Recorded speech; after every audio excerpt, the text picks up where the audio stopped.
Kshetra Kshetragyor Jnanam Yat Tat Jnanam Mattam Mama Madam Mama. He says, what is real knowledge? Real knowledge means to understand the distinction between Kshetra and Kshetrajna, the distinction between Prakriti and two Purushas. What are the two Purushas? One is Paramatma, other one is Jivatma. So understanding this three tattva, it is considered as real knowledge. So Krishna says, now Arjuna, hear from me the position of this Prakriti and its content, its transformations, its origin and its Swarupa, and hear from me the two knowers of the field, that is Kshetrajna and their Swarupas and their powers. So this has been described by many rishis. He says, Rishibir Bahuda Gitam Chandobir Vivida Prataha. Vivida Pratak Brahma Sutra Padaschaiva Hetumadbir Vinishchitaha. Krishna says that this knowledge is being delineated by many rishis. Rishibir Bahuda Gitam.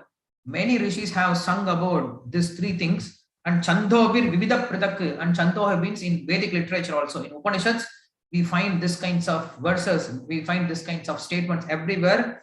Brahma Sutra Padaschaiva. Brahma Sutra means either Vedanta Sutra. In Vedanta Sutra also, we can find this kind of knowledge, that the distinction between these three things. So Krishna, before going to explain something, is quoting from authorities. Krishna can say, he can say, this is my opinion, but Krishna doesn't say this is my opinion. He says, this is the knowledge which Vedas they speak, which Rishis they speak, and which Vedanta Sutra, in Vedanta Sutra, Vyasadeva speaks. So who is Vyasadeva? Krishna. So you can see Krishna in the form of Vyasadeva, he is quoting Krishna. Vyasadeva all the time he says, this is what Krishna says in Bhagavad Gita.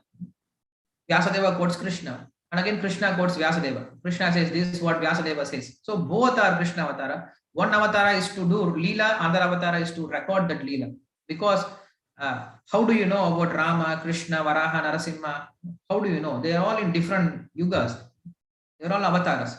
But even now, if you want to understand what is Narasimha, or how he looks like, then you should understand, then you should read Bhagavatam. When you read Bhagavatam, which is given by Vyasadeva, then he will bring you Narasimha in front of you.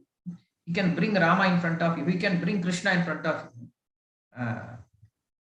So, Pratyakshamiva Darshitam. By means of reading those descriptions, you can feel their presence. By reading Bhagavatam, you can feel that Krishna has just appeared, Vamana has just appeared, yes, Narasimha has just appeared, Varaha has just appeared. Like that, you can feel. That's how the Lord has done the service in the form of Vyasadeva. So, of all the avatars, we can consider Vyasadeva is the highest. Why? Because by that avatara only we came to know about all other avatars. Otherwise, all other avatars are unknown to us if there is no Vyasa avatar. So Vyasadeva can be considered or should be considered as the highest avatar of all, because he gives us everyone. So here Krishna, he glorifies Vyasadeva, he gives supreme position to Vyasadeva. And he says in all kinds of Vedic literature, this is what discussed by means of logical arguments, by means of Brahma Sutra, by means of various rishis. This is what described. What is described? That Brahma Pucham Pratishta, that Lord Brahman or Lord is the foundation of all.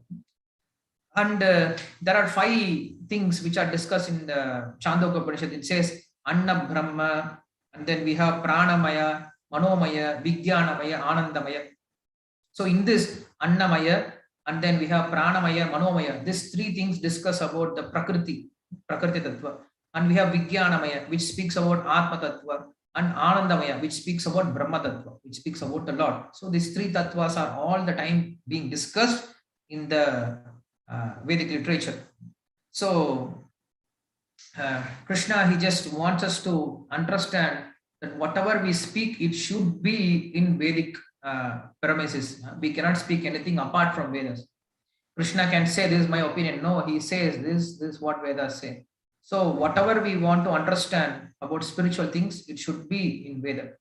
If it is not from Vedic literature, then we reject, simply we reject it. Even if it is told by Lord, like Buddha, even though he's Lord Avatar, but he is not quoting Vedas, he is rejecting Vedas, so we reject him. So Krishna is glorifying about the importance of accepting the Veda.